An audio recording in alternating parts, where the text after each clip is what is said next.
Okay, here I am in Urban Sprawl. I made a mistake on the last turn with the elect mayor. This should have moved first.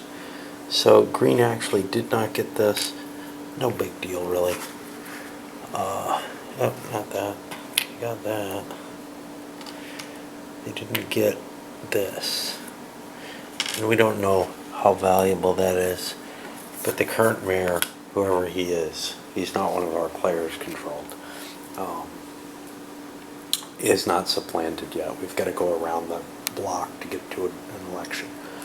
Alright, so now we move to the green player turn, and I'm going to make the same kind of thought and decision process, but I'm going to do it off camera, because I don't think it's really fun to watch me muttering to myself and trying to decide what I want to do, and it's certainly less fun for me. So we're in the middle of green's turn, and the first thing green did was they played an investment card, got 12 big bucks. They already had the most money, and they wanted more. Greedy bastards.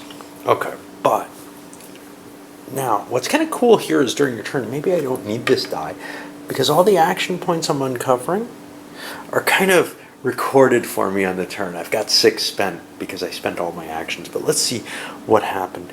I wanted that dam, and I don't remember which card, either my hand card or the 1 action point card. I ended up playing the dam up here. That cost a total of 6 bucks. I got the energy marker, which I forgot to take payout for. I'm going to take $1 for that. I think money's going to be important. I just forgot to take that aspect of it. But I did get $1 for each building, not just my buildings, each building adjacent to the water. And then I got a prestige for each building that I control adjacent to the water. Now, I'm tied in prestige with pink because I got nothing for the neighborhood bonus. Still, I thought it was a cool card to get that initial vocation bonus. That's all that really happened with this one. So then I went and took the next card up, the 2-point apartments. I said, that's cool too. And I drew another card for that because I wanted to use the special ability of the apartments, and I haven't done that yet. So I built them, and I haven't taken my bonus for them either. I have an adjacency bonus there. I could build it here, even though it's adjacent to a red space, because it's also adjacent to a purple space. And I get the neighborhood bonus, which is a prestige. So now I'm up in the lead there. Yay, I'm winning. But now I get the bonus ability, which is I can give one of my planning cards. Now I only have 1 left, and I kept one with a low payoff. It's a good card with a lot of different options, but I'm going to give that to the white player, who has a pile of cards, so that I can steal his 1 lot building that's adjacent to the new building I just built. And you can see these special abilities on the cards allow you to do lots of cool stuff. Very Euro style there to have these, but there's so many different ones. It's not like, oh, I can always be the captain, or I can be, you know. And I'm going to put these in the discard pile. And once again, I'm going to go through the end of turn cleanup, just because I think that's kind of a cool aspect. Now, I don't know what these counters are. High value block, low value block. I'm sure that they're used for something, but I'm going to put them a little out of the way up there. Alright, so the end of the turn stuff. First thing I do, I slide the planning cards down. So everything that's out there becomes cheaper, and there's some good money cards out here that people want. All of them are. First one comes up, and it's going to trigger a payout on the 4 space. So we have to look at the payout chart for this. And again, this is on the player aids.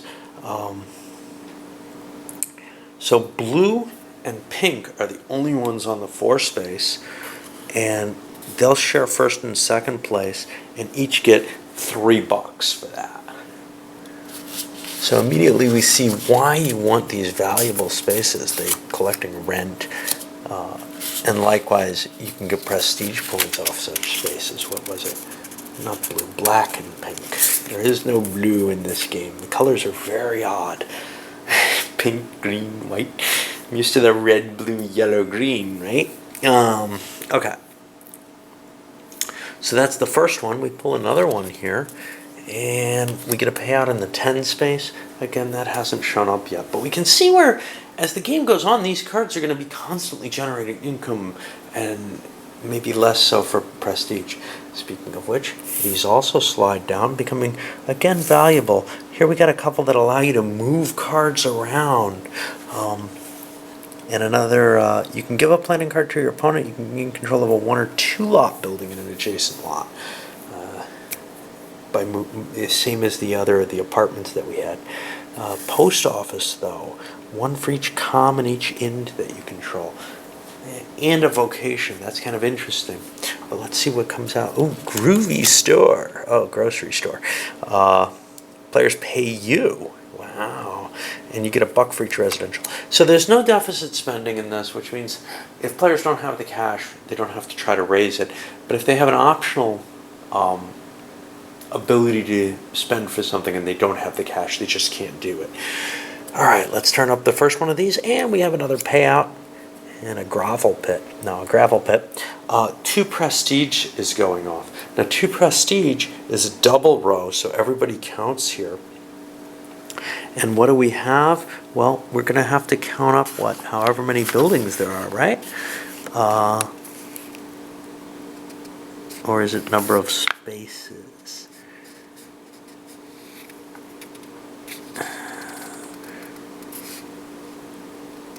No, it's just buildings present. So, let's look. Green clearly has the number 1 with 4 in there, and pink has number 2. No one else is in there. It's the 2 space.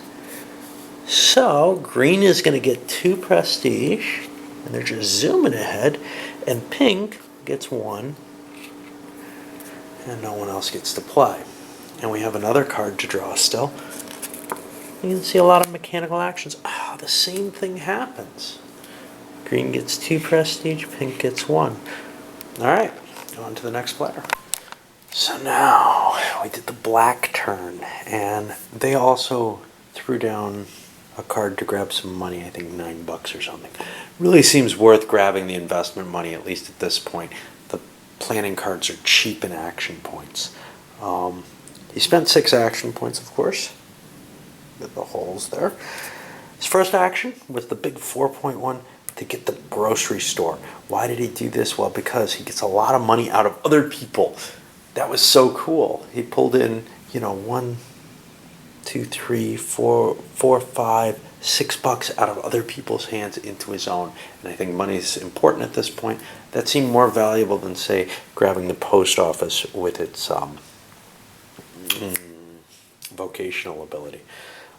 Especially since this gave only prestige to people who wasn't terribly himself, and it's probably going to come out and he's going to get it anyway. It just doesn't seem like that terribly valuable a card to spend 3 on. Then he went with the mobile homes, which allowed him to move a 1-lot residential, and among other things, he collected 2 prestige for playing this. He got 1 for the grocery store, and then was able to move a greenhouse from its more valuable location to a slightly less valuable location. Yes, housing hasn't been placed in the really ritzy areas or expensive areas yet, but it does seem like a way to kind of, he owes $7 more, he played this. I don't know if I want to do that. Actually, he owes 14 more because he played 2 in there. Let me do this instead.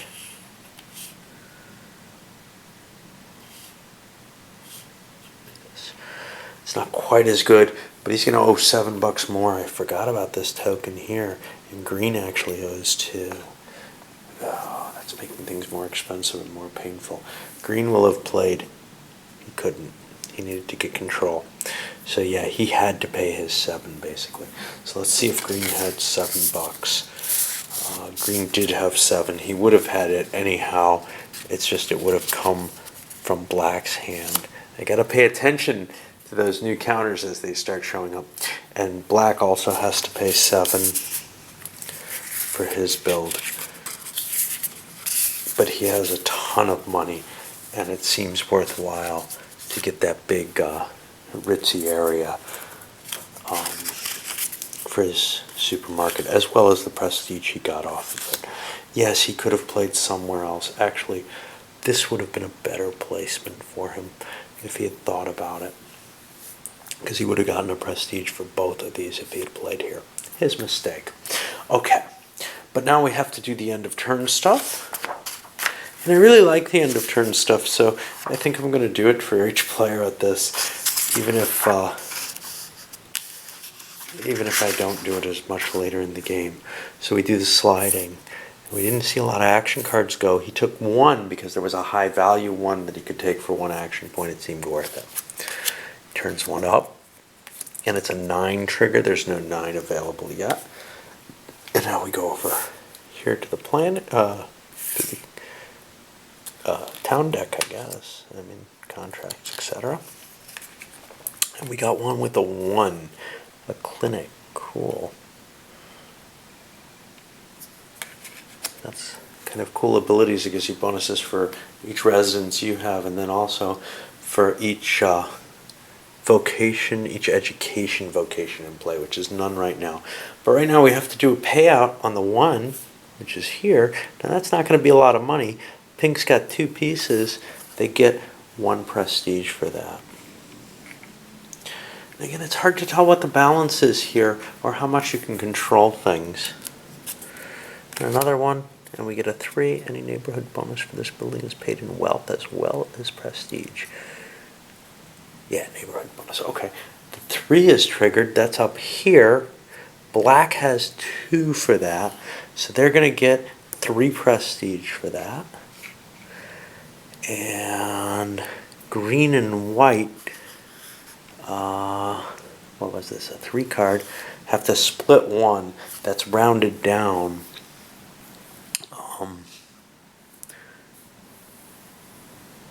Right. Oh, and the next 2 lower. Oh, that's 3 players. Fractions are dropped in all cases, so they don't actually get anything for what they had. And now we move the counter on to the white player. Okay, so white did the same kind of thing, turning in an investment card. We can see they've already played all 6 of their action points. One thing I'm noticing, the cards, the stronger the card is, in general, it may depend on what you mean by strong, but for example, this one, 3-space thing with 4 different things, it's only got a 2 payout on it. So the cards you least want for building with are the best for investment. I find that a little disturbing. I kind of want that decision making of, this card's really good and it's going to cost me something to turn it in for that high payout, as opposed to what feels like pretty clear-cut decisions. And that's actually what I'm beginning to see throughout the game, for another reason that I'm going to point out in a moment. But the decisions on the building permits, it's not really a hard choice. You use your crap cards for cash, you use your good cards for building with, you live with, you might make some decisions in between in kind of gray areas. But in general, it doesn't seem worth using one of those high-value cards for what little ability it has. Now, that may change as the game progresses. Maybe money becomes almost valueless. I don't know. Right now, it feels important as hell, though.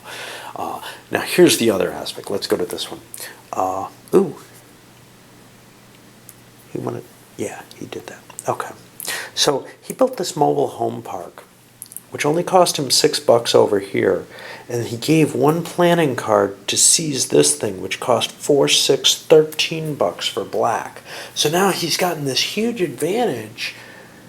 It's not worth paying the high prices. The investment in those is really questionable because someone can take your buildings away from you unless, they're well defended by very ritzy zones. But right now, that was an easy takeover, and black should have seen that. Now, of course, black didn't even see this because I didn't see it.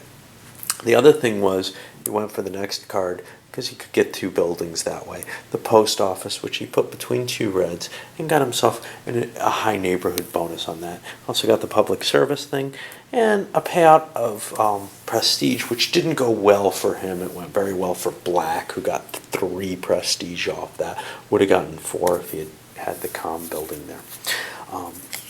we do have the new cards to pull out, and that has to be one of my favorite aspects of the game. But again, it feels like the decision is really there to not spend a lot on something because you might not hold it. And this is beginning to worry me in terms of gameplay. I'm enjoying the play of, I'm enjoying it, but I could see where people don't like not having hard choices to make. I like not having hard choices to make. And here we go with the first one, and we have an 11 payout, which doesn't come out, but we have an election, which just moves the cycle forward. And one more. A 9 payout, which also isn't on the board yet. Let's look at these guys. They come shooting down. And we get a new one. And it's a 6 prestige payout. Okay, well, we definitely don't have that yet either. Okay. And we go to this. And it's a 1 prestige. We do have that. White and pink tie for that, though. So no prestige is handed out. And we've made it completely around. So I'm going to load this one up for you. And I think this turn you've gotten a pretty good feel, at least how the first few turns might go with people who don't know what they're doing. But I think it'll give a good flavor for the game and a taste enough of it to give you an idea, is this interesting or not? Now, as I play more of it, I'll get more of a feel, how those decisions play out, etc. But so far, I'm enjoying it.